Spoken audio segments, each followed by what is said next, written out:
56% पगार, 100% खिल्ली.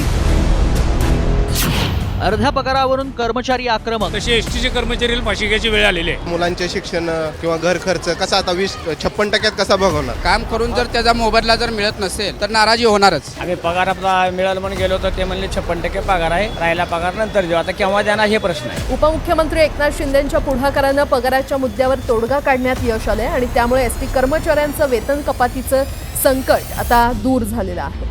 कठीण समय येता कोण कामास येते, एकनाथ एकनाथ एक हाक येते. एसटी कर्मचाऱ्यांना गेल्या महिन्याचा अर्धवट पगार मिळाल्याने त्यांच्यावर कठीण परिस्थिती ओढावली होती. त्या कठीण प्रसंगी उर्वरित पगार कधी मिळणार या चिंतेत कर्मचारी असताना उपमुख्यमंत्री एकनाथ शिंदे साहेबांनी राज्याचे वित्त सचिव ओम प्रकाश गुप्ता यांच्याशी फोनवरून चर्चा केली आणि हा प्रश्न मार्गी लावला. आता एसटी कर्मचाऱ्यांचा उर्वरित 44% पगार येत्या मंगळवारपर्यंत देण्यात येणार आहे. यावरून हे पुन्हा सिद्ध झालंय की कुठल्याही संकटात मदतीचा हात एकनाथ हा पोहोचतोच.